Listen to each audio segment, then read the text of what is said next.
Hello, my friend. The world of magic, filled with legends and ancient tales, is opening its gates once again. Tonight, in the Gryffindor dormitory by the crackling fireplace, I will share another story with my friends. Join us, for the magic is about to come alive. A narrow brick flat tucked behind a bakery in East London, where chimneys puffed like sleepy dragons and the street lamps flickered with the tired rhythm of old magic, a boy named Noah Thorne turned 11. And nothing happened. Scrambling old thoughts flitted through Evan's head. There was no owl tapping at his window, no parchment envelope sealed with a scarlet H, no mysterious figure in a cloak to whisk him away. Just the steady tick of a clock, a wilting birthday card from his grandmother, and the lingering scent of burnt toast. Noah didn't know it, but something had gone terribly wrong. He had always been a peculiar boy, quiet, observant, with eyes like stormy skies and a way of listening to silence as though it spoke to him. He could make broken toys work again with a single touch. He once tamed a furious cat simply by looking it in the eye, and once, when a cruel schoolmate locked him in a broom cupboard, the door had flung itself open without anyone touching it. So yes, Noah Thorne was a wizard, but no one had told him. His mother, a nurse at St. Bartholomew's Hospital, believed he was just a clever, dreamy boy. His father, who had vanished when Noah was still in nappies, had left behind only a box of old coins and a book about British myths that smelled faintly of ink and thunder.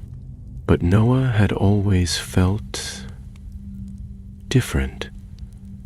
Not in the usual way children imagine they're special, but in a deeper, restless way, like something inside him was waiting, listening, for a call that had not yet come. And on the night of his 11th birthday, as rain rattled the window panes and the city slept beneath a blanket of mist, that call finally came. It began with a whisper. Noah was lying in bed, staring at the ceiling, when he heard it. A soft creak, as though someone had stepped onto a floorboard that didn't exist.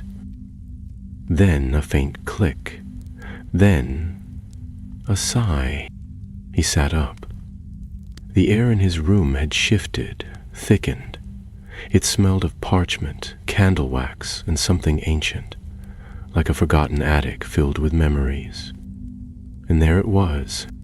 In the corner of his bedroom, where there had only ever been a bare wall, stood a door. It was made of dark oak, gnarled and cracked but strong. A brass handle shaped like a lion's head gleamed faintly in the moonlight. Above the frame, etched into the wood, were 5 curling words. For those the letters missed. Noah blinked, rubbed his eyes, but the door remained. 1,000 thoughts danced through his mind, some fearful, some wild with curiosity, but something deep within him stirred, a certainty that this was meant for him, that this door had waited for him. He rose quietly from bed, bare feet on the cold floor, and reached for the handle.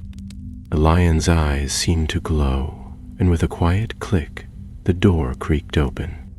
Inside was not a hallway, nor a staircase, nor any part of his home.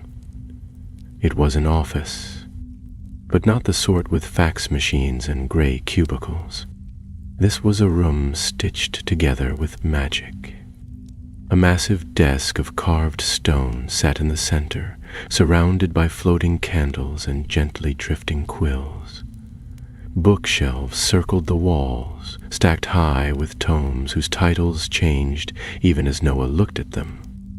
Windows showed impossible views, a star-swept sky, a thunderstorm over a vast forest, a lake shimmering with phoenix light.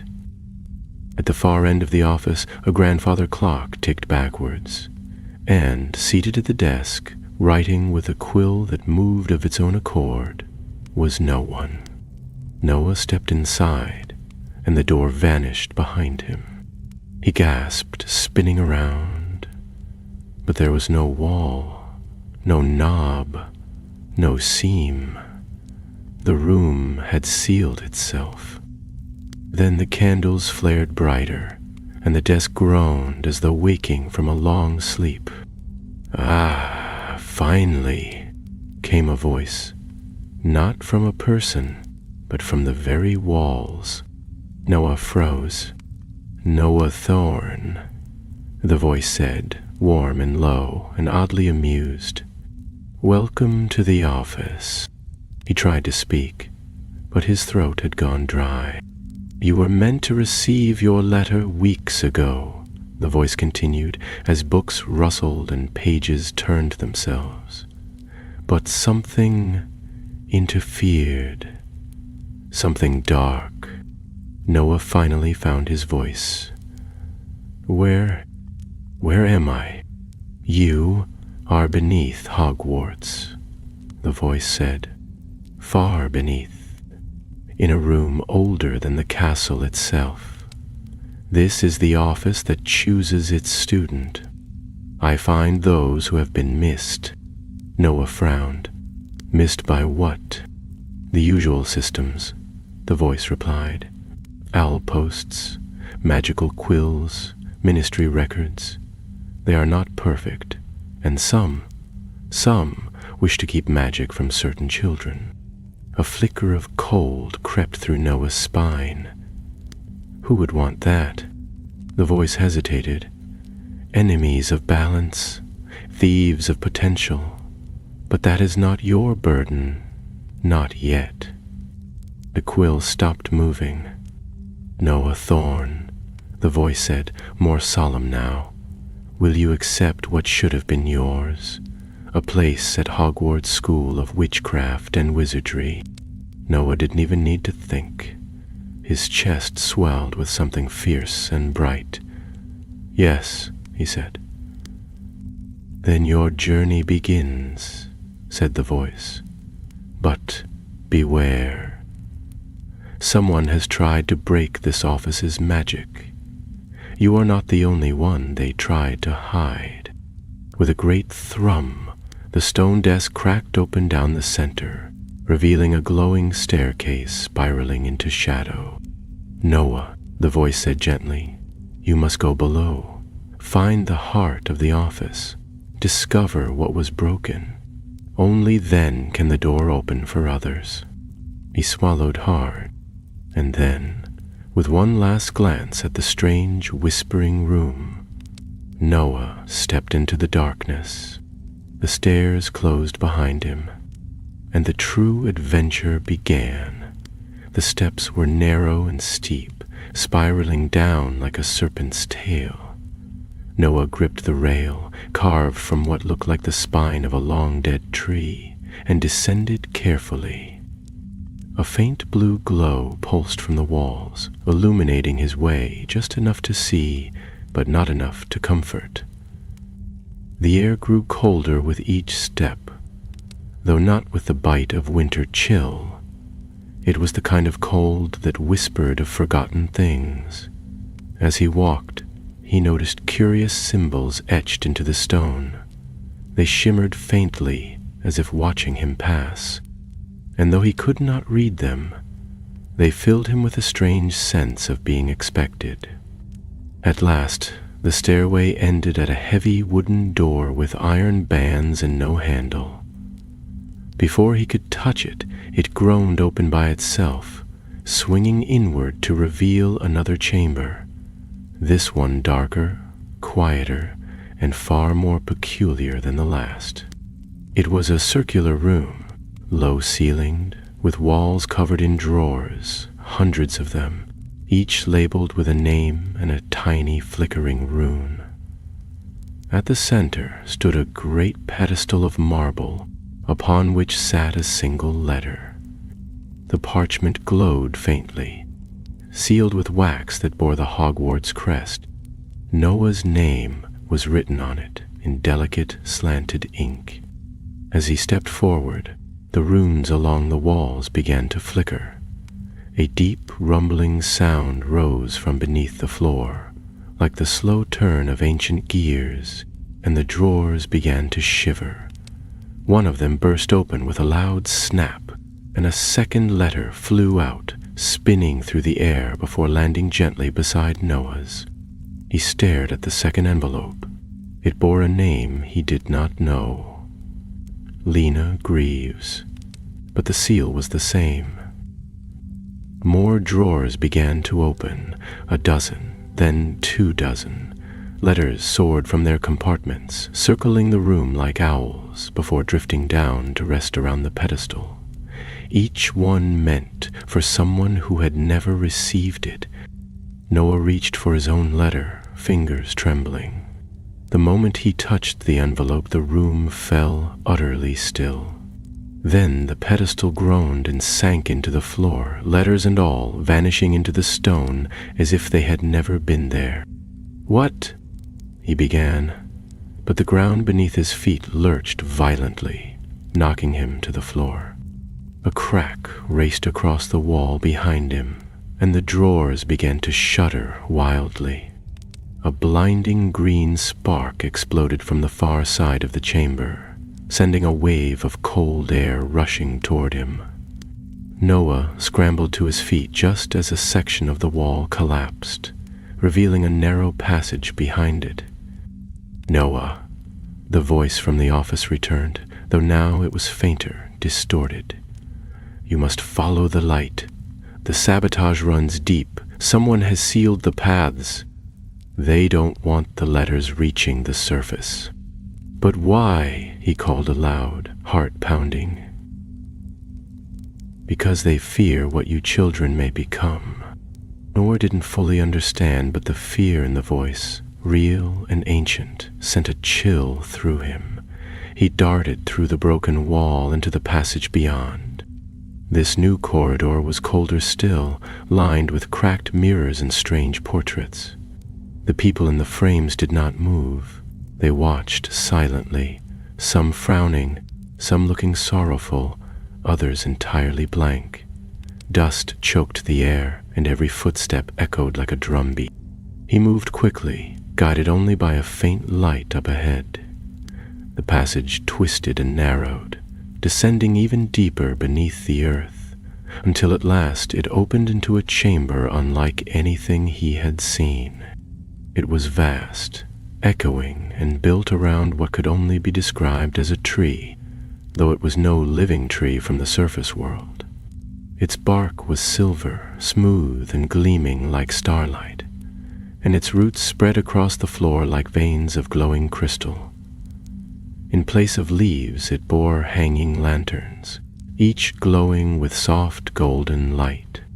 At its base, hunched and muttering, was a creature. It was small and wiry, with long arms and skin like parchment. Its eyes were milky white, and it wore a strange, tattered cloak covered in ink stains. It didn't notice Noah at first, too absorbed in twisting a long, crooked key between its fingers. Noah took a step forward. The creature's ears twitched. "Who are you?" Noah asked, his voice steady despite the pounding in his chest. The creature looked up, and a sly smile spread across its face. "Well now," it rasped, "a live one. I'm Noah Thorne. I was sent here by the office." The creature's smile widened. "Were you now? Poor thing. A bit late, aren't we? I'm here to fix whatever's broken." "Fix?" the creature cackled. "There's no fixing what's been undone. Too many hands in the pot now. Too many spells twisted. The roots are sick, boy. Rotten." Noah glanced at the silver tree. "What is it?" "It's the Root Archive," the creature said, "where all names are kept, long before the letters are written. This is where the office listens. This is where the choosing begins. Noah stepped closer, and someone's poisoned it, slipped in lies, curses, forgotten children. Just a few at first. Easy to miss, but they spread like fungus. The creature tapped its head. Clever magic, old and foul. Can it be reversed? The creature eyed him curiously. Not by me. But maybe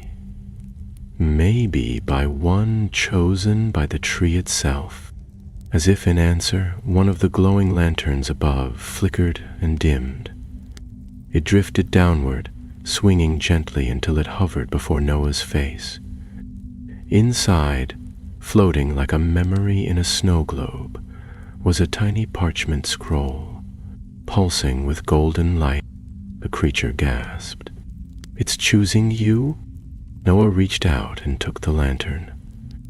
The moment his fingers closed around it, warmth surged through his body, sharp and bright, like sunlight cutting through shadow. The roots of the tree pulsed in response, sending a shiver through the stone floor. The lantern opened in his hand like a flower. The scroll unrolled, revealing not words, but images. Children's faces, frightened and waiting.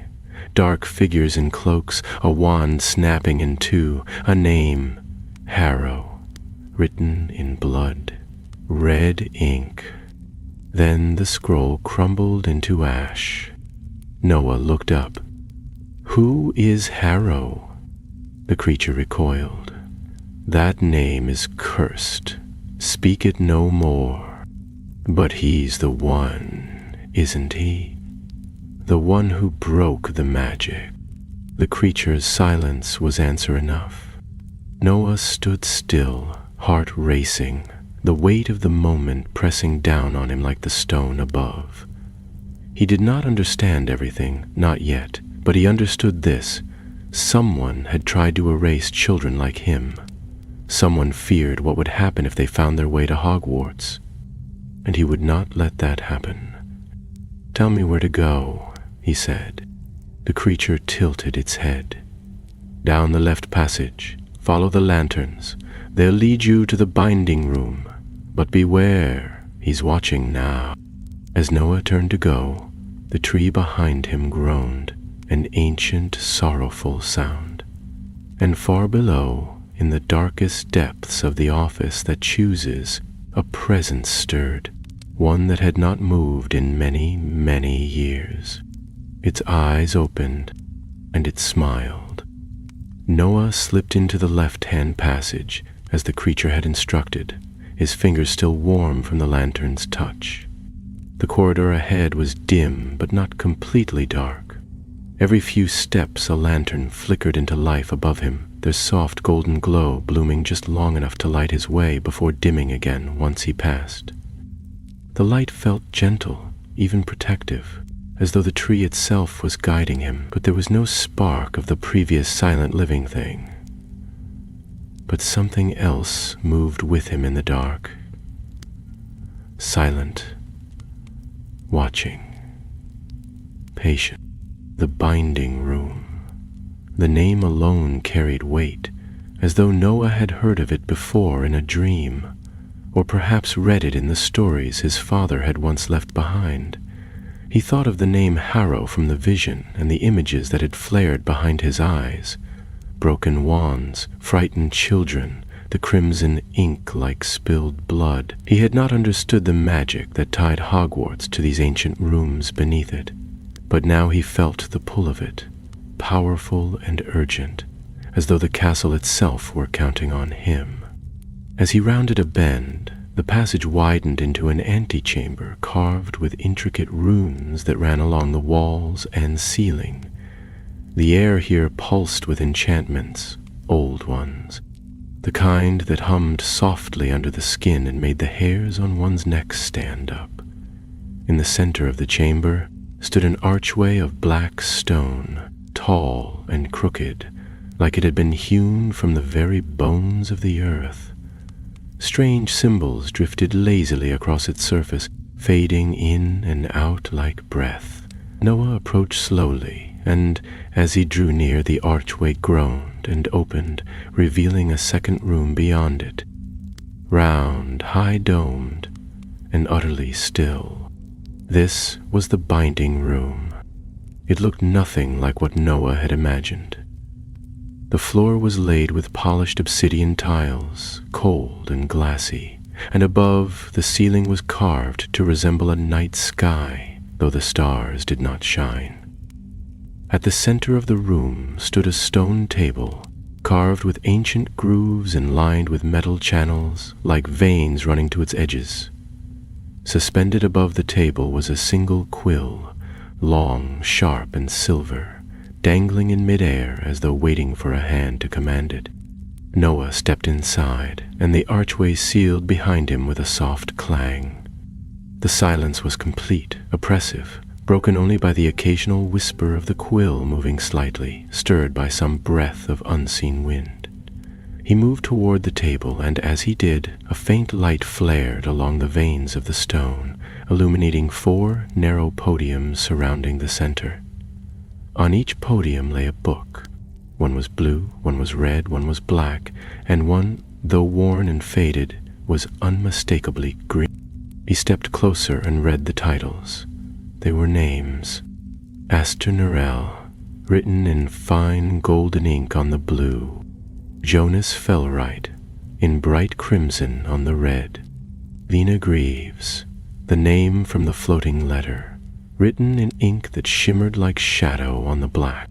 And finally his own, Noah Thorne, scratched in delicate script across the battered green book.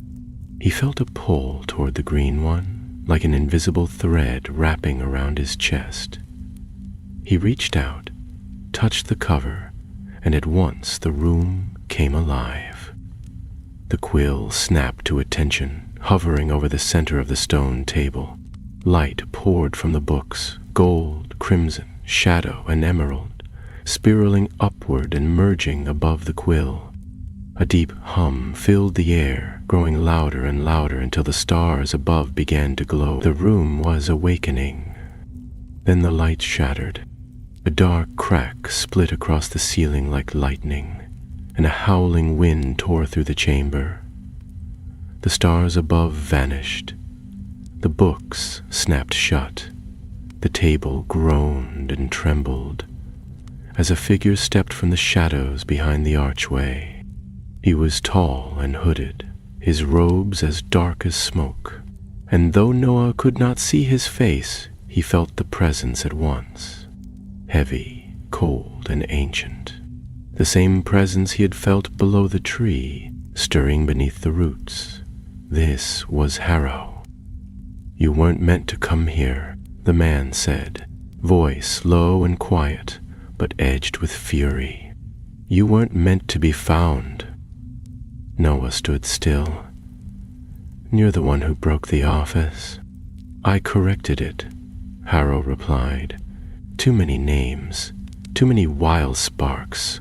The world doesn't need more magic, it needs less.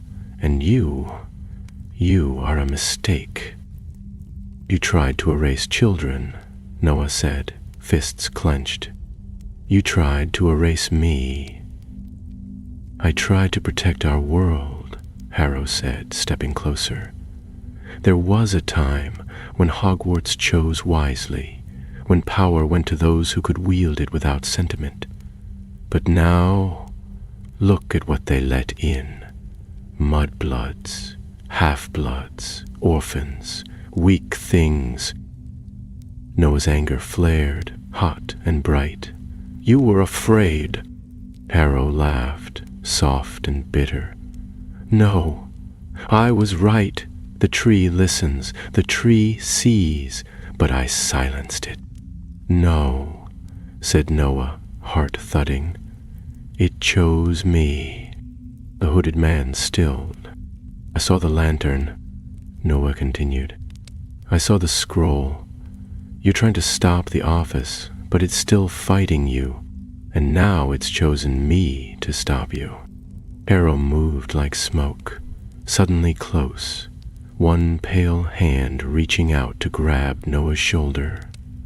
But before he could touch him, the green book flared with light, and the binding room exploded with sound.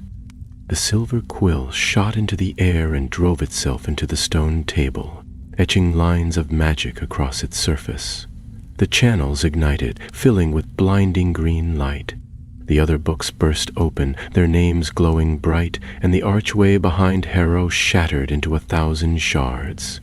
The spell that had silenced the room was breaking. Harrow reeled back, howling, his robe unraveling into tendrils of darkness. "This isn't over," he roared, his voice distorting. "You don't know what you're tampering with. You're just a child." "I'm a Hogwarts student," Noah said, standing firm as the room shook around him. "You can't erase that." With a final scream, Harrow vanished into shadow, leaving only a scorch mark on the stone. The room fell silent once more. The books closed softly. The table stopped glowing. The quill returned to its place. Noah stood alone in the center of the binding room, the names restored, the tree awakened, and something deep in the office had shifted. It was not over, but the first battle had been won, and somewhere above him, in the great castle of Hogwarts, a series of owls stirred in their towers, as parchment once lost began to find its way home. When Noah finally emerged from the binding room, the passageway beyond was no longer dark. The lanterns that once flickered nervously now shone with steady light, casting soft golden warmth along the stone walls. The air, too, had changed.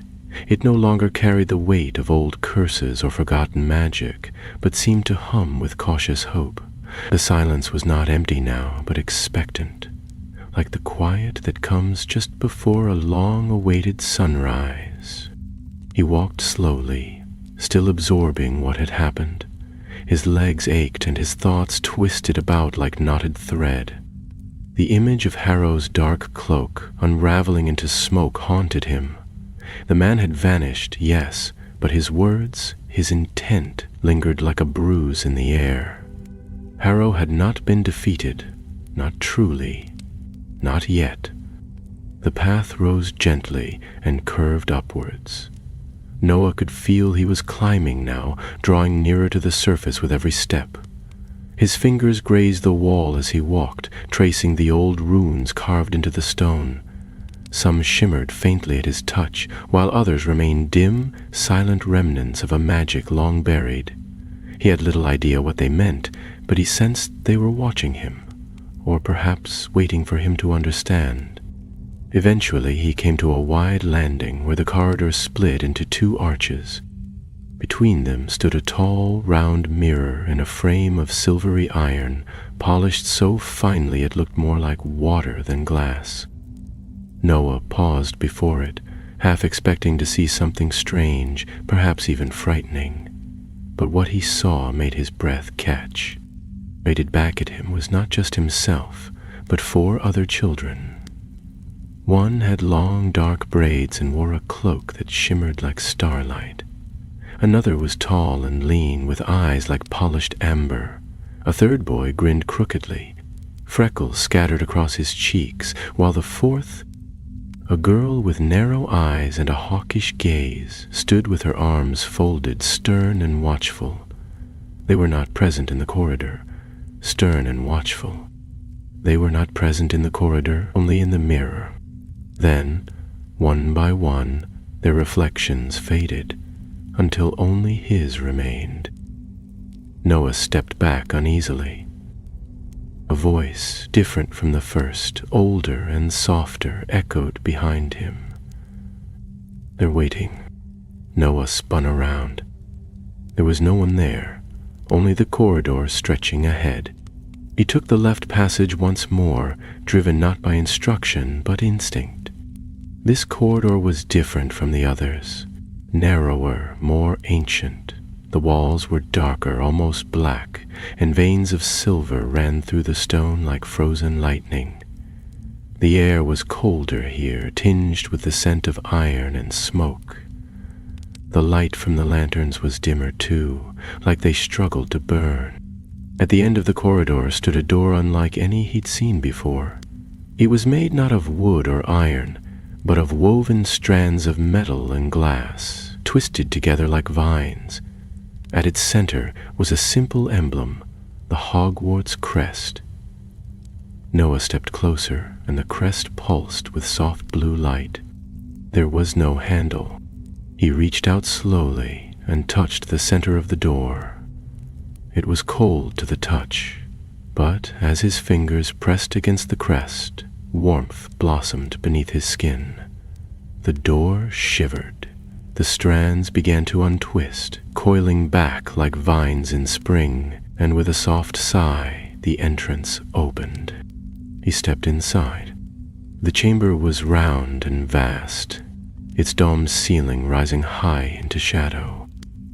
In the center stood a large table shaped like a wheel, its surface etched with runes and maps, names and lines connecting distant places. Around the table hovered what looked like parchments, dozens, maybe hundreds of them, each bearing a child's name. Their letters. This was the heart of the office. Noah stepped toward the table, his eyes wide. The room was filled with soft humming, the magic of moving ink and ancient quills scribbling unseen. Letters fluttered through the air like birds, circling the chamber as if seeking direction. In the center of the table pulsed a great crystal, blue and gold and violet, beating like a heart. Then the room spoke.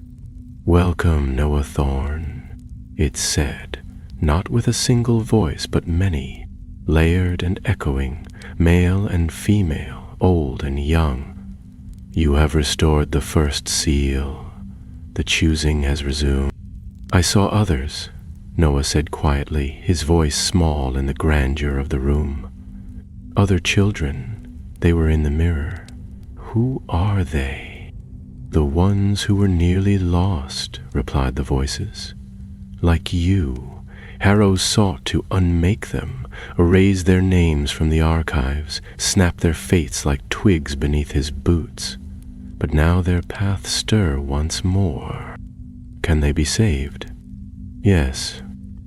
But you are not finished." Noah frowned.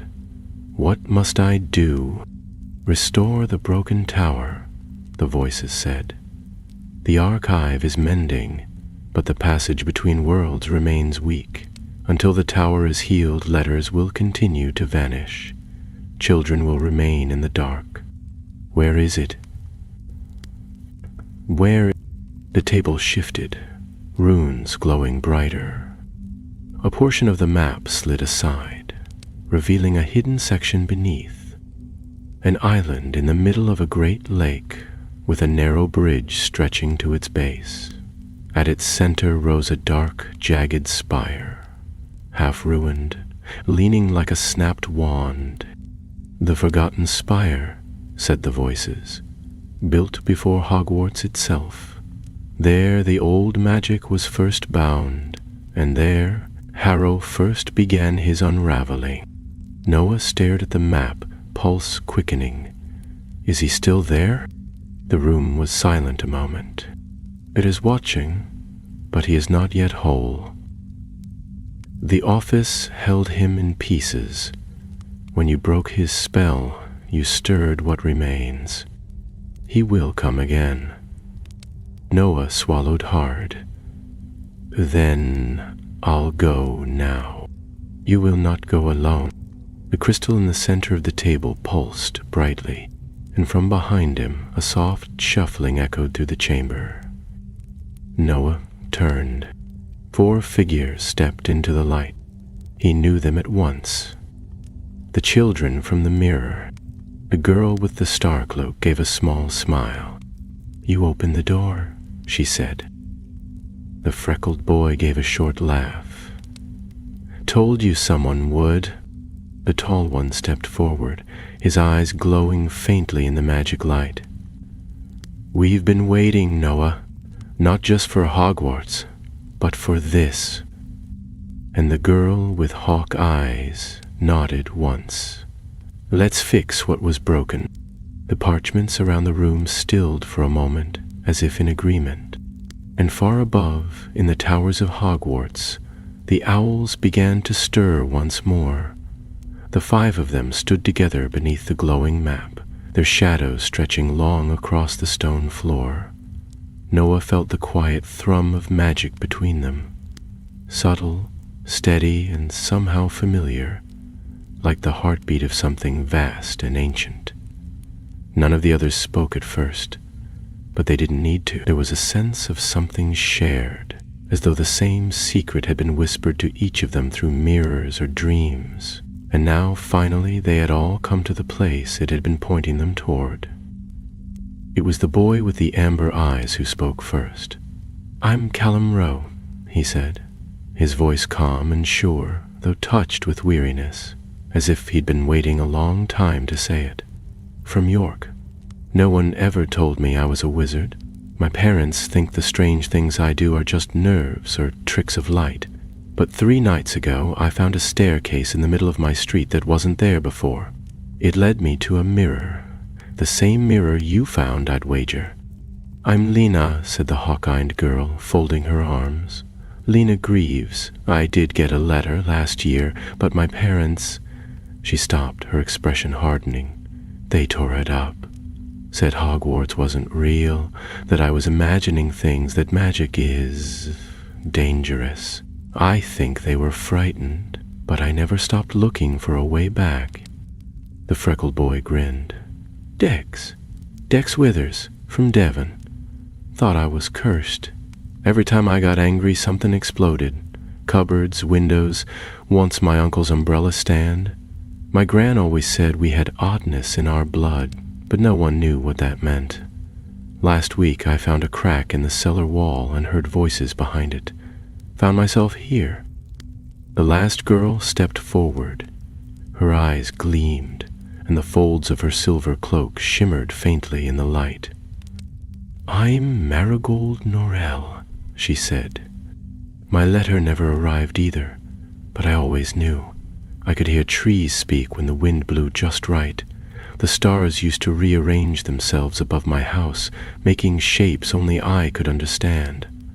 One night I followed a path made of falling leaves, and I woke up in the root chamber beside the silver tree." They all turned to Noah, who swallowed and gave a small nod.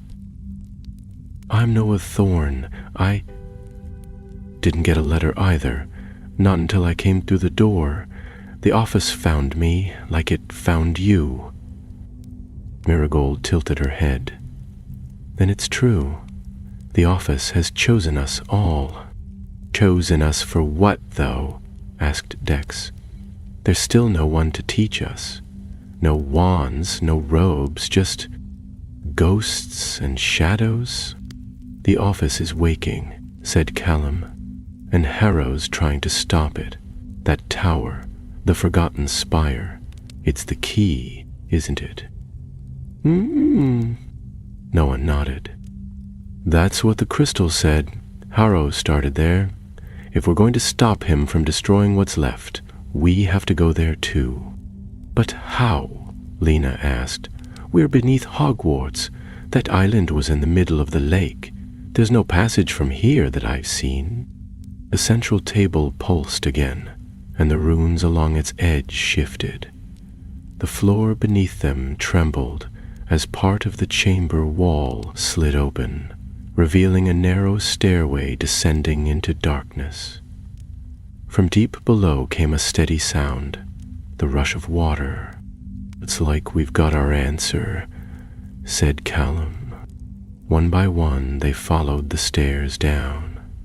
The corridor grew cooler as they descended, the damp scent of stone mingling with a breeze that tasted faintly of lake mist. Eventually they reached a long arched tunnel with walls that shimmered faintly with condensation. The tunnel sloped gently downward and opened onto a stone dock, half submerged in black water. Moored at the dock was a boat unlike any Noah had ever seen. It was carved from dark wood and inlaid with silver, shaped like a curled leaf. A lantern flickered at its prow, casting pale blue light across the water's surface. Along the side of the boat, a word was carved in runes that twisted into readable letters as they stepped closer. Vigilantia. The Vigilance, murmured Marigold. Old magic, a boat that sails where it is most needed. They climbed aboard in silence. As soon as they were seated, the boat began to move, gliding away from the dock without oars or wind. The tunnel widened, and cold lake water rippled on either side, reflecting faint glimmers of their passage. None of them spoke, but their thoughts were the same, of the tower, of Harrow, of the letters that had never arrived. Eventually, the tunnel opened into a vast underground cavern, and the lake stretched wide before them. In the distance, rising from a rocky island like the spine of some ancient beast, stood the tower, the forgotten spire. It was tall and crooked, built from blackened stone that twisted in places like melted wax. Parts of it were shattered, as if some great force had torn through it long ago. Lightning curled silently around its peak, though there was no storm. A narrow bridge stretched from the cavern's edge to the island, broken in 3 places, the stones hanging in mid-air like steps suspended by threads of forgotten magic. As the boat drew nearer, Noah could feel the pressure in the air change. It pressed against his chest, not painfully, but with purpose. A warning, or perhaps a question. The Vigilantia docked gently at the foot of the bridge, and the lantern dimmed. "This is it," Callan said quietly. "No turning back." Noah nodded and stepped onto the first stone of the broken bridge. It held beneath his foot. The others followed, and together they moved across the floating path, the space between the stones lit by eerie strands of light that flickered like candle flames in water. When they reached the island, the wind shifted, and for the first time Noah heard it clearly, a whispering voice that seemed to come from the tower itself. Not words exactly, but memory, grief, a warning carried on ancient breath. The doors to the spire loomed ahead, twice the height of any of them, and carved with figures locked in battle. Witches, wizards, strange creatures, and cloaked figures that seemed to blur at the edges. The metal handle was cold as snow, but Noah grasped it and pulled. The door opened. Inside, the air was thick with magic. Old, broken, and still alive. Dust floated like ash, and shattered stone lay in heaps along the floor. The walls were scorched in places, as if fire had once raged through the tower's core. At the center of the room stood a dais of cracked marble, and above it hung a great chandelier made not of glass but bone. It swayed slightly, though there was no breeze. At the far end, beyond the dais, stood a mirror. Not a tall one like before, but round, framed in copper, and veiled with cloth.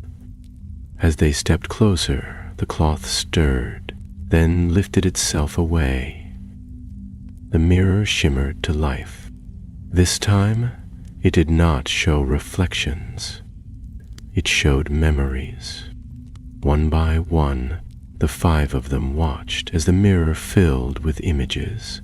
A boy in a Hogwarts uniform sitting alone by a lake. A classroom where wands sparked uncontrollably. A girl standing in front of her parents holding a torn letter. Another child wandering through the woods led by shadows. And in every vision, somewhere in the background, stood Harrow. He had always been watching. The images faded. Noah turned to the others, his voice steady but low. Didn't just want to break the office. He wanted to shape it, to decide who was worthy of Hogwarts, of magic. Lena stepped forward, her eyes on the dais. Then let's show him he was wrong. The chandelier above them creaked faintly, a dry, brittle sound like old wood splitting in the cold.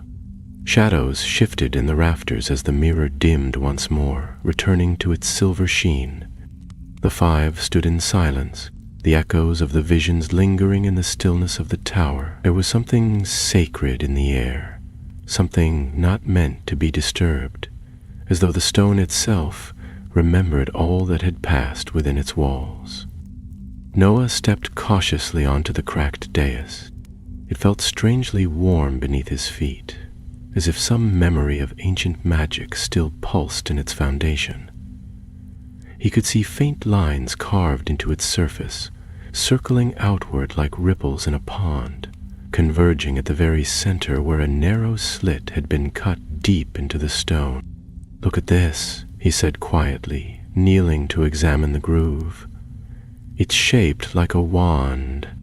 Callum approached and studied the markings. "A sealing ritual," he said, running his hand along the edge. "Or maybe an anchoring spell. Something was placed here, something powerful enough to bind the tower itself. But it was removed," said Marigold, her voice soft, almost reverent. "Or taken." "That's how he did it," Lena muttered. "Harrow, he unbound the magic that held this place together. That's why the office began to fail." "Then we have to bind it again," said Noah, rising to his feet, "before he finishes what he started." Dex glanced nervously at the ceiling, where the chandelier swayed gently above them. "Except none of us have wands, or proper training, or a clue what we're doing. We have the office," Noah said, "and the office chose us." The others exchanged glances. Marigold stepped forward first and placed her hand upon the dais. Her silver cloak caught the light, casting faint reflections against the shattered walls. One by one the others joined her, until 5 hands rested upon the stone. The tower seemed to inhale, a low breath that trembled through the floor, and the chandelier above gave a sudden jolt. Then the light changed. The air shimmered with faint golden threads, barely visible, like strands of spider silk stretching between the children and the markings on the floor. The mirror flared once more, its surface rippling with images, not memories but names, hundreds of them, perhaps thousands, spiraling like stars across its face. "The missing," whispered Callum. The names circled them, some glowing brightly, others flickering like dying embers. Then the slit in the center of the dais began to glow, a pale white light rising from within, and a soft hum filled the room. Gentle at first, then rising in strength until the very bones of the tower seemed to sing. From the heart of the dais rose an object, slender, delicate, and carved of pale ash wood with a core of glowing crystal. It hovered in the air between them, spinning slowly, and with a flash of silver light it split into 5 identical wands, each floating toward one of them. Noah reached out and grasped his. It was warm to the touch, alive. The moment his fingers closed around it, magic surged through him, stronger than anything he had ever known, but not wild or frightening. It was like being filled with starlight. The other 4 gasped as they claimed their wands, the golden threads around them tightening into braids of power that shimmered between them and the dais. Then the shadows stirred. From the far side of the tower, a crack split the wall, and through it seeped a darkness like smoke, slow and thick, curling along the floor with unnatural weight. The chandelier above flared with blue fire, and the air grew cold as the voice returned, harsh now, no longer cloaked in softness. "So the little roots have found their way to the spire," Harrow said, his voice echoing across the stone. How quaint. Noah stepped back, wand raised. It's over. The tower knows us. The office remembers. Remembers?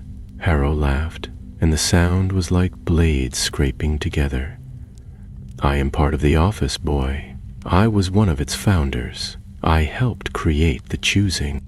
He emerged from the smoke at last, tall and gaunt, his face pale as moonlight, his eyes like twin shadows.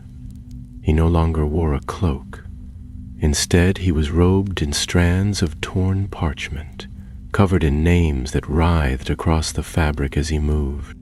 I once believed in the purity of the line, he said, stepping closer. In the preservation of our world, magic, when spread too thin, becomes worthless. I tried to protect it, to limit the corruption, but the others grew soft. They let the world into our halls. They let children like you walk among us. You mean Muggleborns? Said Lena, her voice like ice. I mean the unworthy, Harrow snapped. The unstable, the uncontrolled. I sought to shape the next age of magic, and I still shall. You won't, said Noah firmly. We've seen the truth. The office doesn't choose by blood or birth. It chooses by magic, by heart. That's what you couldn't control. That's why it rejected you.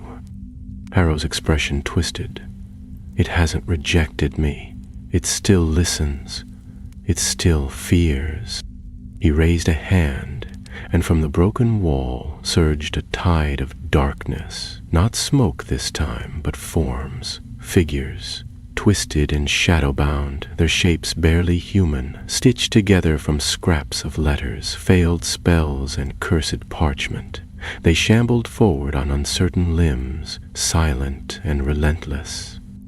Bind the circle, Noah cried, stepping to the edge of the dais. The 5 children formed a ring, their wands raised.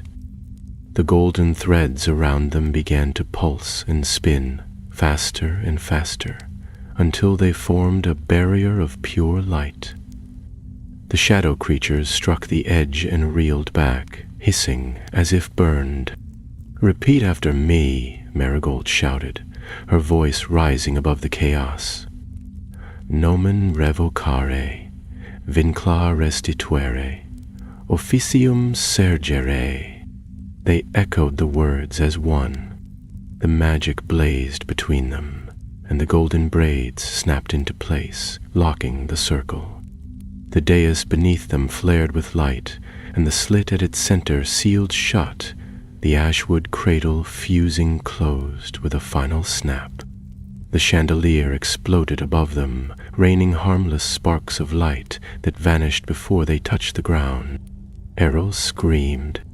It was not the cry of a man in pain, but of something unraveling, something being torn from the fabric of magic itself. The shadow creatures turned to mist. The smoke retreated, and Harrow fell to his knees, clutching at the air as the names on his robes burned away, one by one, until the parchment crumbled to ash. I was right, he rasped, voice fading. Noah stepped forward, wand still raised. You were afraid, that's all. Then, with a great rushing sound, the darkness collapsed inward. Harrow vanished, drawn into the sealed dais like dust into wind. The tower fell still. The children stood in silence, breathing hard, their magic fading slowly, until only a gentle warmth remained. The mirror dimmed, the air grew calm, and far above, a faint bell began to ring, soft, clear, and welcoming. It came from Hogwarts. They stood for a long time in the quiet that followed. The light in the tower had softened to a pale gold, and the shadows, once sharp and lurking, now lay still upon the ground like exhausted beasts. The sealed dais glowed faintly at their feet, the magic within it steady and calm. It felt like the room was breathing again, slowly, gently, as if a long fever had broken at last. Noah let out the breath he hadn't realized he'd been holding. His wand was still in his hand, warm but no longer thrumming with power. Around him, the others were beginning to stir. Lena was rubbing her wrists, looking warily at the place where Harrow had vanished. Marigold had sunk to her knees beside the dais, head bowed as though in quiet prayer. Dex had sat down cross-legged, staring at his wand with a look of quiet amazement. Callum alone remained standing and watchful, his eyes turned toward the ceiling, as though he were listening for something beyond the tower walls. "It's done, isn't it?" Dex asked at last, glancing up. "We stopped him?" Noah nodded slowly. "We sealed the dais, bound the magic. Harrow can't use the tower anymore." "But he's not gone," said Lena. "Not truly. That kind of magic, it leaves pieces, echoes." "Then we'll watch for them," said Callum. "Together." The light shifted again, and with it came a soft sound, gentle, rustling, like parchment being turned. The mirror flared once more, not with memories this time, but with color, brilliant hues of red, blue, green, and gold swirling together in a spiral of light. One by one the colors separated, forming the crests of the 4 Hogwarts houses which hovered above the dais for a moment before sinking into the floor and vanishing.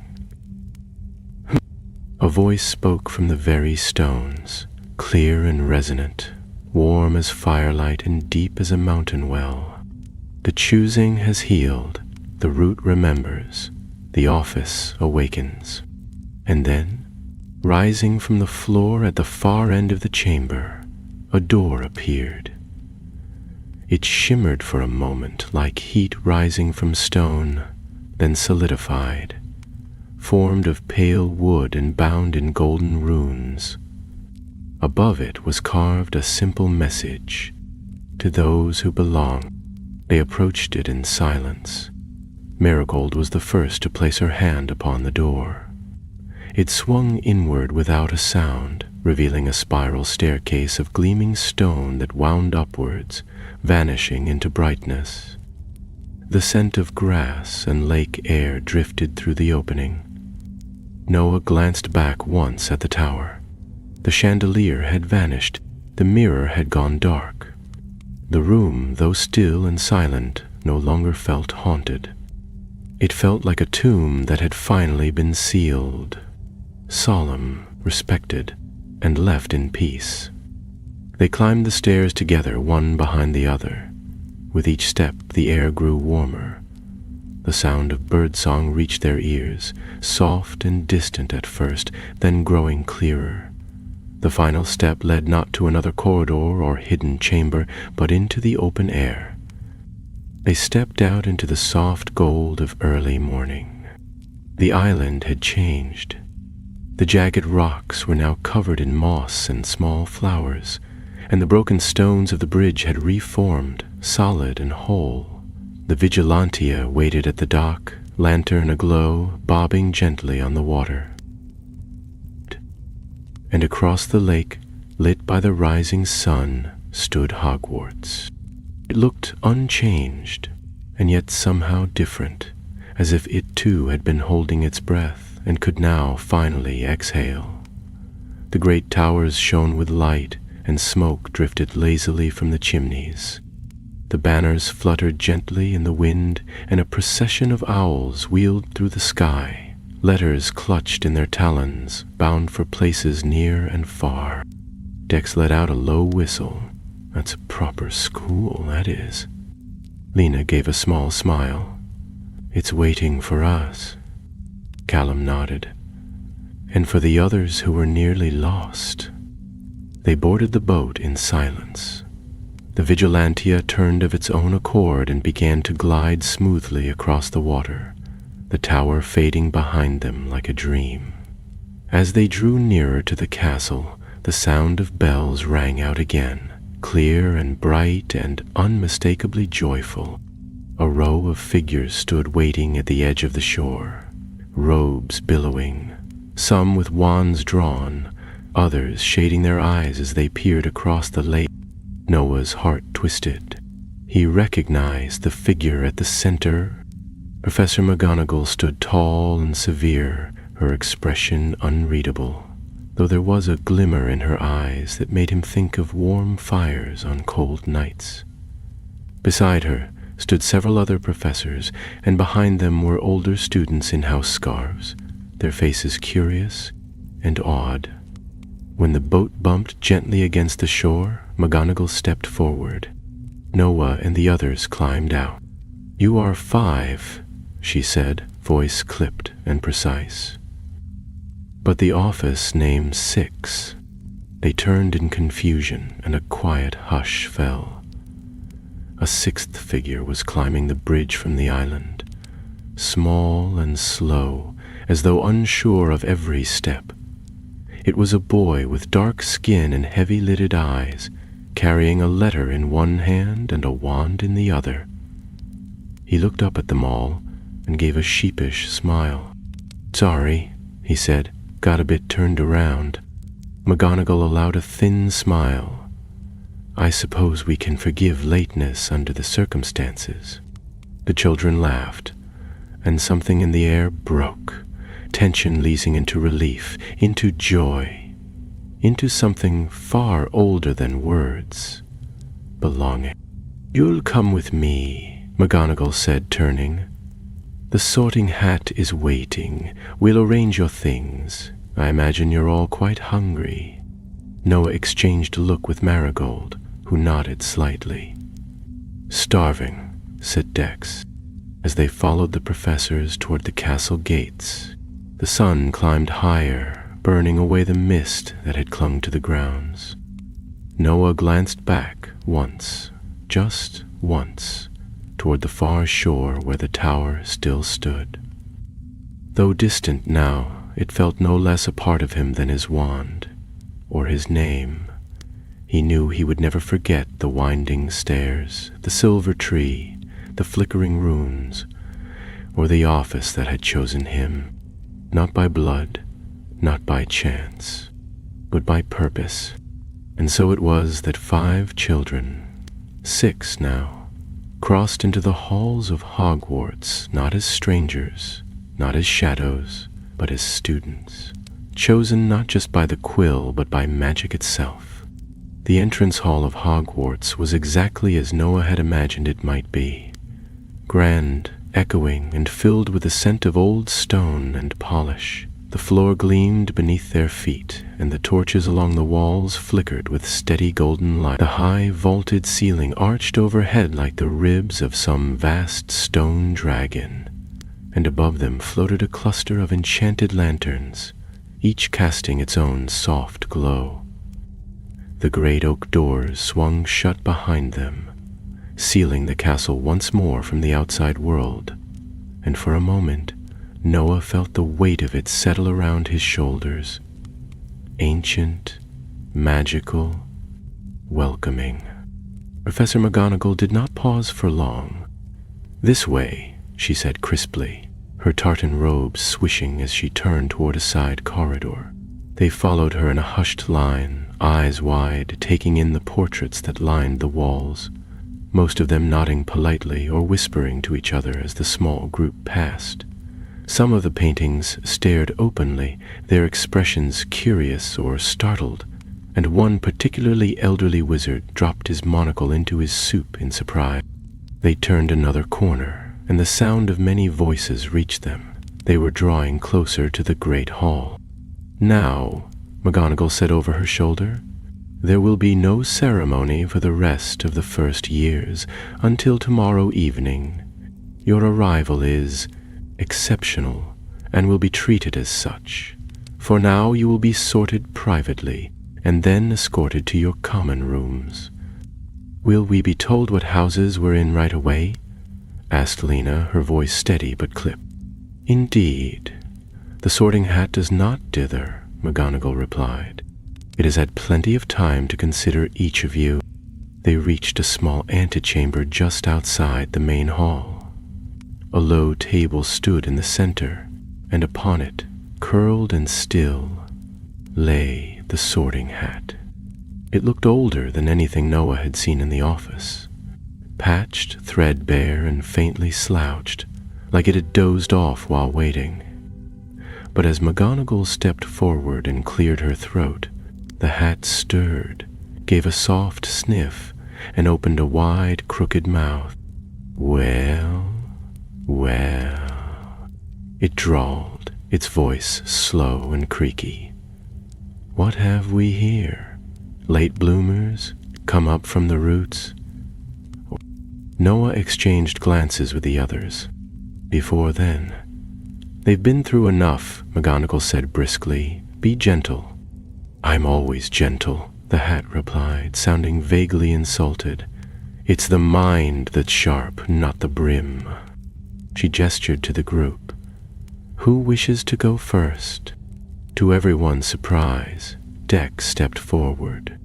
"Might as well get it over with," he muttered, grinning, and sat on the stool.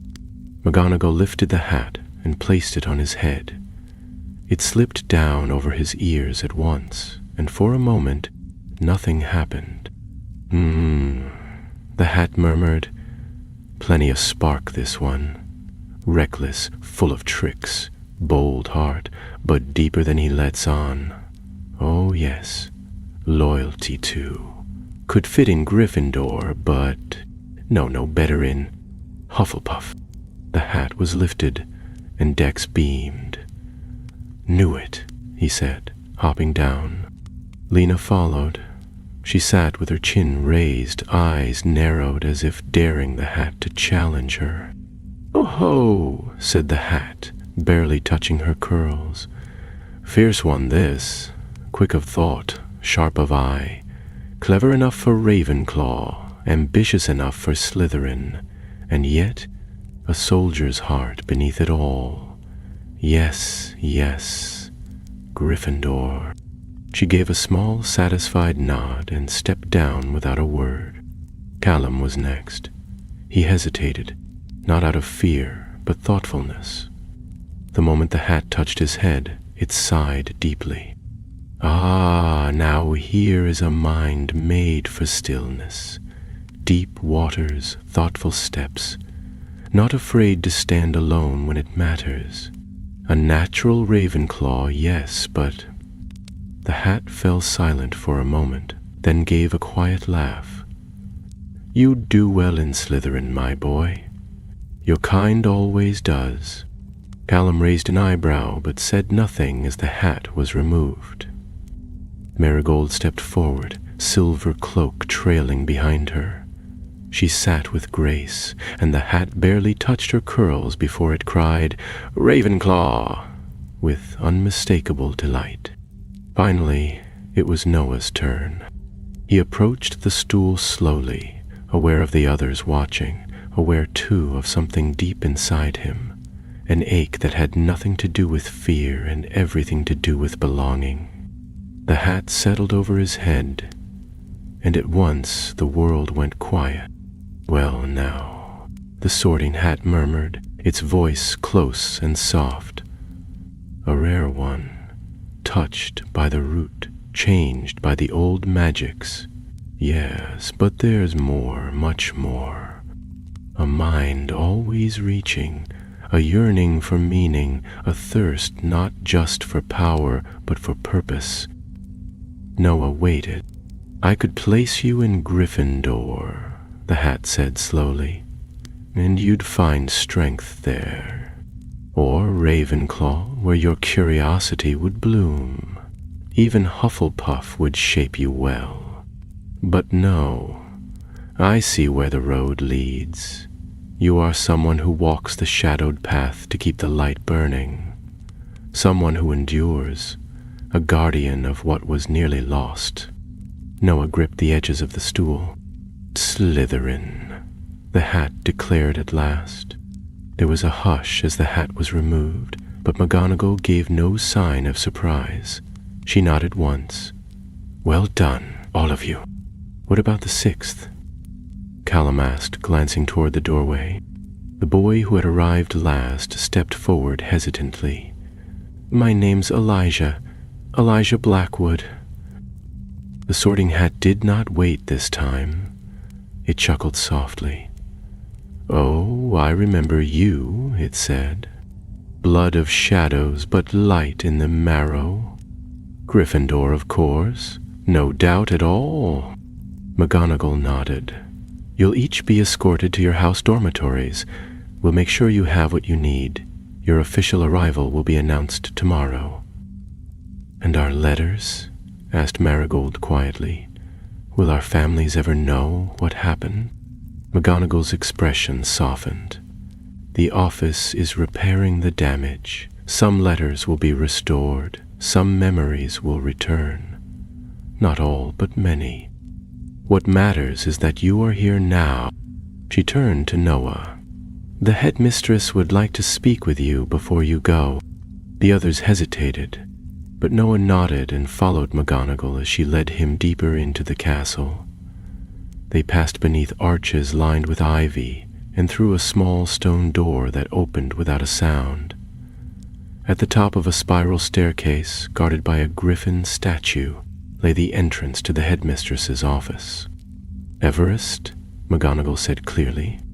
The griffin leapt aside, and the stone began to turn.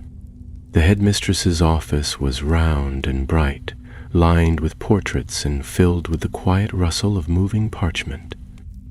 At its center, seated behind a desk of deep mahogany, was a woman with sharp eyes and snow-white hair. She rose as they entered. "Laura Thorne," she said, offering her hand. "I'm Headmistress Evelyn Wren." He took it, surprised by her firm grip. "I've heard everything," she said. "And, though I may never know exactly what you saw beneath the school, I know what you saved. Hogwarts thanks you." Noah said nothing. There was nothing to say, really. Not yet. "But you should know," she added, turning toward the window. "There are still names missing. Children who were forgotten long before Harrow ever came near the office. The roots run deep, and not all have been unearthed." Noah looked up. "Then we'll keep digging." Headmistress Wren turned back to him, smiling faintly. "I thought you might say that." The days that followed were unlike anything Noah had ever known. Life at Hogwarts settled around him, not with the dizzying speed he had half expected, but with the steady, comforting rhythm of something long promised. His new house, Slytherin, welcomed him with curious glances and polite nods, though a few older students had stared openly when Professor Wren announced that 5 new students, 6 by the end of it, had been added to the rolls without the usual termly start.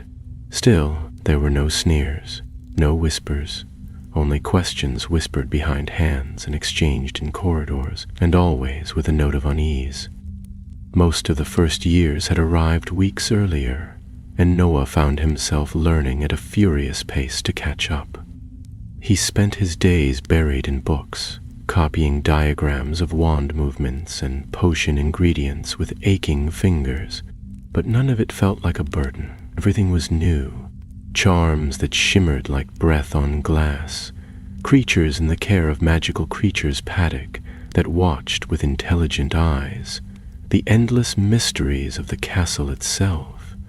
And Noah drank it in like a boy who had wandered the desert and finally found water. The others were scattered across the houses, but they found time each evening to meet near the end of the library's west wing, in a forgotten alcove beneath a dusty suit of armor that no longer moved. There, beneath hanging tapestries and flickering lanterns, they shared what they had learned. Callum had taken a liking to ancient runes and spent long hours deciphering the older carvings he had seen in the tower. Lena practiced hexes with a quiet intensity that made most third years give her a wide berth. Dex, to no one's surprise, excelled in herbology, but had a habit of charming his own shoelaces into knots during transfiguration. Marigold, ever graceful and still, had already begun dreaming in the patterns of star charts. There was no doubt that the office had chosen them for a reason. Only Elijah remained somewhat apart. He was quieter than the rest, keeping to his dormitory or wandering the corridors alone, always with that thoughtful, faraway look in his eyes. Noah tried once to follow him, but lost sight of him near the fourth-floor landing, where the staircases began to rearrange themselves with mischievous glee. One evening, just after supper, Noah was returning to the Slytherin common room when he found a letter resting on his pillow. It was not the heavy, cream-colored parchment used for Hogwarts correspondence, but a narrow envelope of old, slightly crinkled paper, sealed with a wax crest he did not recognize. Inside was a single card, handwritten in curling script. "The forgotten are never truly gone. The tower sleeps, but the roots remain. Be ready. E." There was no other signature. He turned the card over twice, but it bore no enchantments, no curses, no reply spell, just the message. The next day, Professor Wren called him to her office once more. She stood at the window with her hands behind her back, watching the owls circling above the towers. "You've settled in well," she said without turning. "Better than some predicted." "I like it here," Noah replied, unsure what else to say. "I thought you might," she said. "But I didn't summon you to speak about schoolwork." She turned then, her gaze sharp. "The office is healing, yes, but it is not yet whole. There are cracks in the spells, threads that lead beyond even what you saw. And some in the ministry are beginning to take notice." Noah stiffened. "The ministry?" Wren nodded. "They've heard whispers, a few misfiled letters, a list of names that shouldn't exist, nothing concrete, but they're asking questions."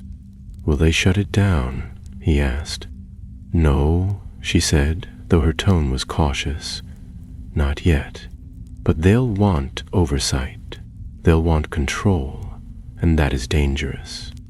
It told me, "Because the office trusts you," she said. "And so do I." She stepped aside and reached into her desk, withdrawing a scroll wrapped in blue twine. This was recovered from the lower archives. It was sealed by the original architects of the office, long before Harrow's corruption. It speaks of something called the Pale Vault. Noah took the scroll. It was heavy in his hands, and the twine seemed to hum faintly with magic. "What is it?" "A place," Wren said, "hidden deep beneath the lake, beyond the reach of ordinary spells. The founders built it to protect something old, something powerful." He looked up. "And now?" She held his gaze. "Now it's waking." Noah returned to the common room that night with the scroll tucked deep in his robes. He did not sleep well. His dreams were full of shifting corridors and whispered names, of parchment that bled ink, and a tree whose silver branches reached not for the sky, but for the depths. The next morning, before lessons began, he gathered the others in the alcove. "I think it's starting again," he said quietly, unrolling the scroll onto the table. The runes on the parchment flared to life the moment it touched the surface, spilling silvery ink into the air, where it twisted into a ghostly map of the lake's foundations. Lena studied it with a frown. "Is that a second chamber?" Marigold leaned closer. It's not connected to the root archive. Look, the magic lines are older, cruder. Dex pointed at a corner of the image where a series of symbols flickered in and out of sight. I've seen these before, in Sprout's greenhouse. They're protective seals, designed to keep things in, not out. Callum gave a low whistle. So whatever's down there, it wasn't just hidden. It was imprisoned. Noah tapped the central marks on the scroll. The Pale Vault. The headmistress said the ministry is already sniffing around the office. If they find this place first, they'll lock it away, said Lena. Or worse, use it. We have to get there first, Noah said, before anyone else, before anything escapes. There was a long silence, broken only by the soft rustling of the scroll's parchment. Then we go back, Callum said at last, to the tower. It's sealed, said Marigold. The bridge, too. Only for most, Noah murmured. But not for us. He reached into his robes and withdrew the wand he had been given in the binding room. Its ashwood glinted in the low light, and when he touched its tip to the map, the lines brightened and shifted, revealing a narrow, spiraling path that did not appear on any of the castle's official charts. There's another door, he said, hidden beneath the library, through the old catacombs. And what lies beyond it? Asked Dex. Noah looked up, and though his voice was quiet, it held no trace of doubt. The rest of the truth.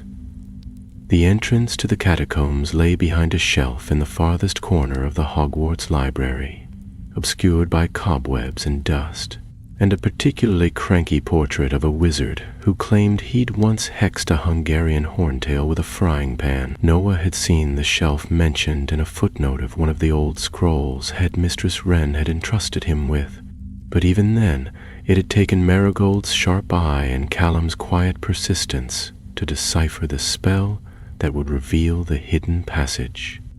It was Marigold who traced her wand tip over the carved crest in the stone and whispered the phrase, "Somnus beneath," and the bookcase creaked as the wood shuddered and folded inward like the pages of a book closing in reverse. Behind it was a staircase, narrow and steep, its steps covered in a fine coat of dust that puffed upward with every footfall.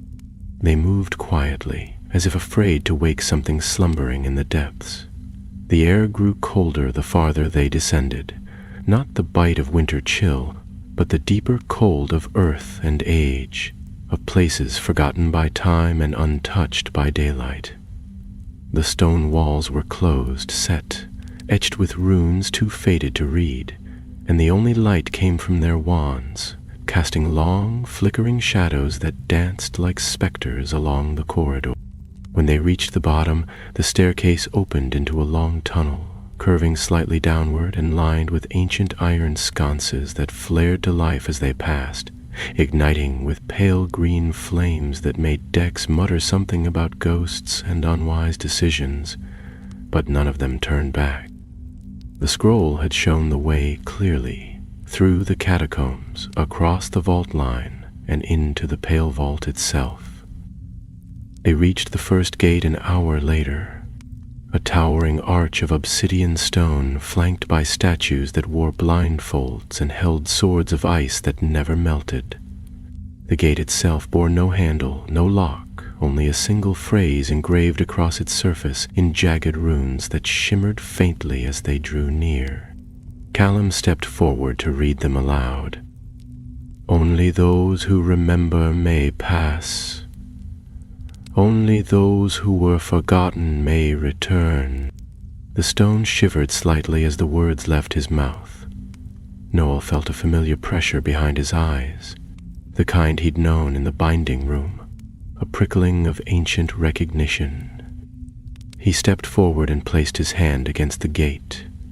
At once the stone grew warm beneath his palm, and the blindfolded statues turned their heads toward him with slow, grinding motion. The ice swords they held melted into streams of silver light that flowed into the arch, tracing lines along the stone, and with a sound like breath drawn after centuries, the gate opened inward. Beyond it lay the vault line, a long, narrow causeway of floating stone, suspended over an abyss that pulsed with deep blue light. There were no railings, no supports, only the gently drifting slabs of stone and the great hollow beneath, filled with currents of magical energy that twisted and coiled like rivers beneath a storm.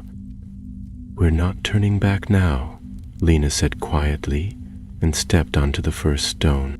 The others followed. The causeway did not tremble or sway, but the air here felt thinner, heavier, as if each breath had to be pulled from a long distance. Halfway across, the blue light below grew brighter, revealing shapes that moved within it. Serpentine shadows, flickers of runes, and once what looked like the outline of a giant eye, opening and vanishing before anyone could point it out. They reached the other side without a word. The entrance to the pale vault was smaller than expected. Nothing like the tower or the great stone doors beneath Hogwarts. It was a low arch of bone-colored stone, only wide enough for two to walk abreast, and inscribed above it was a rune none of them recognized, not even Callum. Noah stepped forward first, wand raised, and the rune glowed faintly, opening like a blooming flower. A soft wind emerged from within, carrying with it the smell of old ink, wood smoke, and something that reminded him of the silver tree in the office, the scent of memory. Inside, the pale vault was still. There were no shelves, no scrolls, no staircases, only a single room, circular and domed, its walls covered in tiles that pulsed gently with light. At the center of the room was a pedestal, and upon it rested a book. It was thin, bound in black leather, and closed with a silver clasp shaped like a keyhole. It had no title. Marigold stepped forward, voice low. "Is that it?" Callum shook his head slowly. "No, it's not the vault. It is..." Noah approached the book and laid a hand on its cover. The room shivered at his touch, and the tiles along the wall began to move, each one shifting until a single name appeared on every surface. His name. The clasp on the book clicked open. Inside were pages of names, dates, images, children. All of them marked with a thin red line, all of them forgotten, erased, misfiled. Some pages were blank, others scorched, and some, just a few, had new writing added in a different hand, names restored. Lena stepped beside him. "These are the ones the office lost, or were made to lose," murmured Noah. He turned the pages carefully, and near the end found something unexpected. A letter, not addressed to him, but signed at the bottom with the same single letter as the note he had received in the common room. He read it aloud, his voice steady despite the silence. "If you are reading this, then the root has returned, and the vault has woken. We built this place to hold the burden that no one else would. Memory is a kind of magic, fragile, fickle, and too often bent. But there is power in what is remembered, power enough to rewrite what was broken. The names here are not just echoes, they are seeds. What was taken can grow again. You must choose what happens next." Beneath the letter was a simple sigil, the same mark they had seen on the Sorting Hat, on the tower, and hidden in the root archive, the mark of the first founders. "What does it mean?" asked Dex, looking at Noah. Noah closed the book slowly and turned to face them. "It means we're not just students anymore. We're the keepers of what was forgotten, As he spoke, the book glowed faintly, and from it rose 5 threads of light, winding through the air like roots searching for soil. They hovered above each of their wands, then drifted downward, sinking into the wood. The vault accepted them. The vault remembered, and somewhere in a dusty flat far from Hogwarts, an 11-year-old girl who had never known her name was missing, began to dream of silver trees and doors that whispered in the night. The journey back from the Pale Vault was quiet. The stone causeway held firm beneath their feet, but the light beneath the abyss had dimmed to a faint, sleepy shimmer, like a lantern slowly flickering out after a long watch. No one spoke much. The silence between them was not empty, but full of thought, of wonder, of the weight that came with knowing something that had been hidden for so long. Noah carried the book in his satchel, though it felt heavier than any volume he had ever known, as though the memories within it gave it weight beyond mere parchment. The clasp had closed again the moment he stepped away from the pedestal, sealing with a faint click that echoed like a lock on a vault door. The rune over the entrance dimmed as they passed through, and the catacombs seemed quieter than before, as though the vault had released a breath it had held for centuries. Back in the castle, the world continued as it always did. The corridors were full of chattering students. The staircases creaked and shifted as unpredictably as ever, and the portraits resumed their usual grumbling and gossiping. The sky above the towers turned a pale winter gray, and the owls swept in with letters from far-off corners of the world, unaware that anything beneath the lake had changed. But the 6 of them knew. They met again that evening in the alcove of the West Wing, the old suit of armor now oddly polite whenever they passed. Marigold had brought a candle that flickered with soft violet light, and Callum laid out a fresh sheet of parchment to begin mapping what they had found. Lena stood by the window, her arms folded, eyes fixed on the lake as though she could see all the way through it to the vault below. "I think someone's been watching us," she said suddenly. Dex looked up from where he was polishing his wand with a scrap of cloth. "Here? In the castle?" "No," she said, turning back to them. "Since before we ever came to Hogwarts.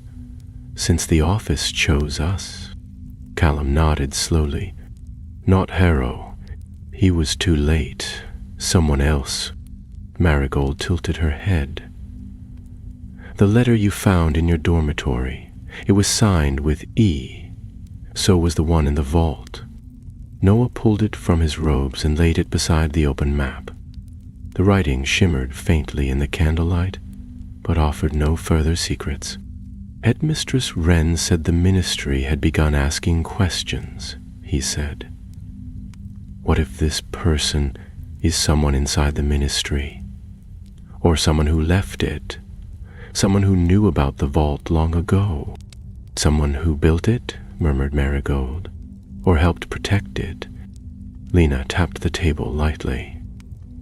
"We need to know what they want."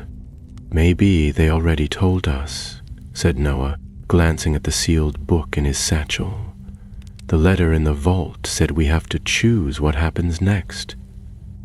"But how?" asked Dex. "We're not founders. We're not even second years. We're the only ones the office trusted," said Noah quietly. "And the vault responded to us, not anyone else. That means it sees us as more than students." Marigold leaned forward, her voice soft. "What if it's not just about protecting forgotten names? What if it's about finding them?" Callum looked up sharply. "You mean the others? The ones Harrow erased before the office even knew?" She nodded. "Somewhere out there must still be children who never received their letters, whose magic was twisted or hidden or forgotten. The office can't find them unless the vault is fully restored, which means we need to open it," Noah said. "Not just visit. And that means unlocking the book," Callum added. But we don't know how. At that moment, a faint tap came at the window. They turned in surprise. A small owl hovered just outside the glass, parchment tied neatly to its leg. Its feathers were speckled silver and gray, and its eyes shone like twin lanterns. Noah opened the window, and the owl fluttered inside, perching on the edge of the table with a soft hoot. He untied the letter and unrolled it. It bore no name, no seal. Only a short message in the same looping hand ran, "The book is placed beneath the stars, it shall speak. Find the place where the four winds meet." The parchment burst into silver flame and vanished before he could pass it around. "The astronomy tower," said Marigold at once. "It's the highest point in the castle, closest to the stars." "No," said Callum slowly, rising. "Not the tower. The courtyard of Crosswinds. I've seen it on the oldest maps. It's where the founders met to plan the school. 4 statues, one for each of them, face the cardinal directions. The center of the courtyard is where the winds are said to converge. And it's open to the sky," added Lena. "Perfect place for the stars to see." "Then we go tonight," said Noah. The courtyard of Crosswinds was silent when they arrived, cloaked in the deep blue of midnight. Stars hung low above the castle, bright and sharp, and a wind from the north rustled the cloaks on their backs. The 4 statues loomed tall in the moonlight, Godrich Gryffindor with his sword, Helga Hufflepuff with a basket of strange seeds, Rowena Ravenclaw holding a scroll, and Salazar Slytherin with his serpent staff. They stood at the center of the courtyard, the 6 of them forming a circle around the stone dais. Noah placed the book carefully upon the stone. At first, nothing happened. Then the stars above shimmered, and a beam of silver light struck the book. The clasp clicked open, the pages turned of their own accord, faster and faster, until they stopped at one covered not in names, but in a map. It was a map of the world, not just Britain, but lands far beyond.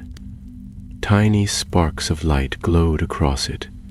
Some pulsed softly, others blinked and disappeared, and some remained dim, barely flickering at all. "Bees are magical children," whispered Marigold. "All the ones the office has tried to reach.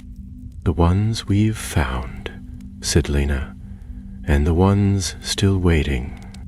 The wind rose suddenly, whipping through the courtyard with a sound like 1,000 whispered voices. The book glowed brighter.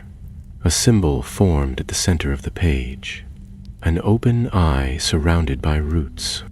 "It's begun," said Callum. "The office is growing again." Noah looked around at the others, the starlight glinting in their eyes. "Then so are we." They stood beneath the stars, 6 students drawn together not by blood or fame, but by the quiet, relentless magic of memory and truth. The night sky watched in silence, and the office listened. In the weeks that followed, the office that chooses began to breathe again. Its quills moved with greater surety, the silver tree's roots pulsed with renewed strength, and letters long thought lost began to trickle into the world once more, hidden in coat pockets, slipped beneath floorboards, tucked behind photographs, or sewn into the spines of second-hand books.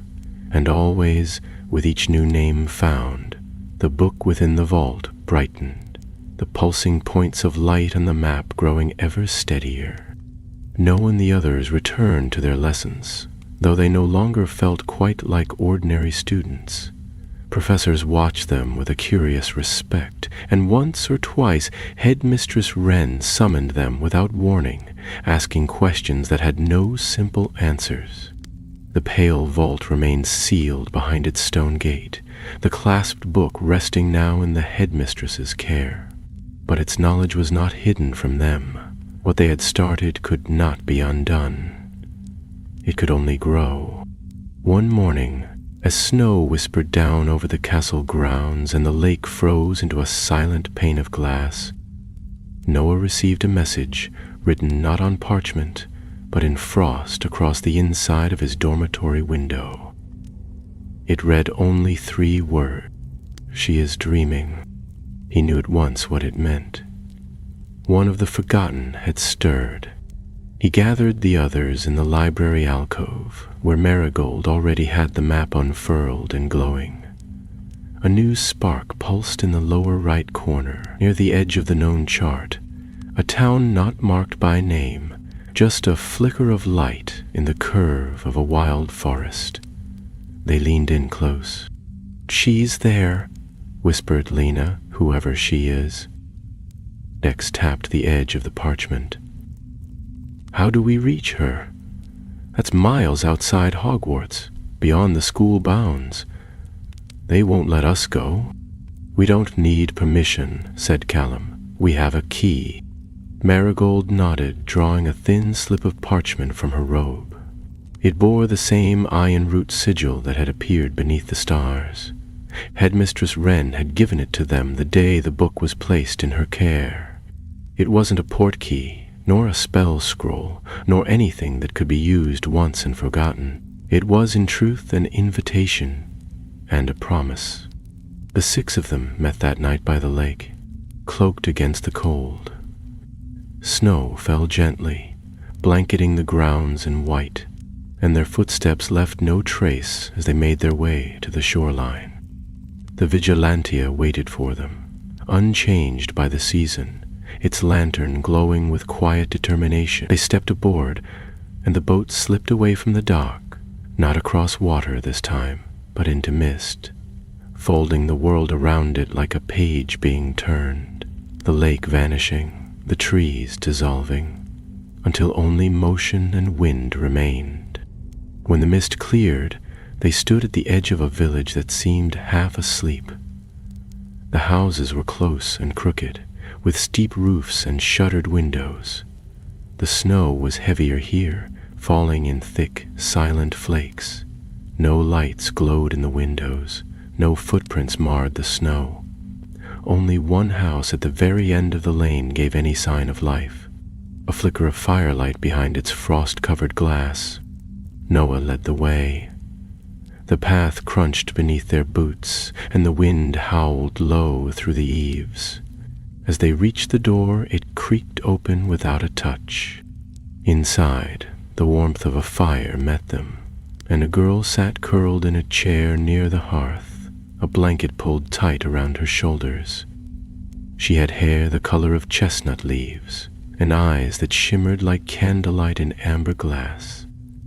She looked up as they entered, not startled, not afraid, but as though she had been waiting. "I dreamed of you," she said simply. "All of you." Noah stepped forward. "You have magic. It's been hidden, forgotten, but it's waking now." "I know," she said.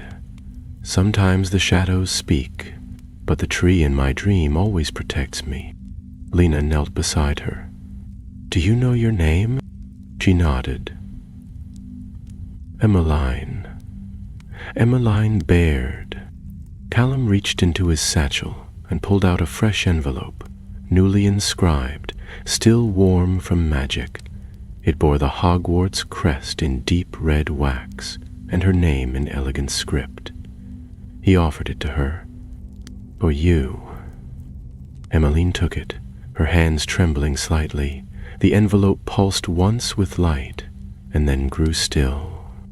"We'll bring you back," said Marigold gently. "There's a place for you, a place that's been waiting." The room shifted, the fire dimmed, and for a moment the air shimmered with silver light. The Vigilantia had returned, waiting beyond the threshold. As they guided Emmeline onto the boat, Dex whispered, "There'll be more, won't there?" "Yes," said Noah, "many more." The boat carried them home beneath a sky freckled with stars, each one a name, each one a promise not yet fulfilled. By the time they reached the castle, dawn had begun to touch the sky with faint threads of rose and gold. Hogwarts rose before them, eternal and waiting, its towers tall and proud above the sleeping lake. Emmeline stepped onto the dock and looked up, wonder blooming on her face like a new star. Behind her, the others gathered in silence. The office that chooses had not chosen once. It had chosen again, and it would go on choosing as long as there were children who slipped through the cracks, names buried in silence, and magic that refused to be forgotten. The root had grown back, the branches had reached out, and Hogwarts, ageless and watchful, opened its arms once more.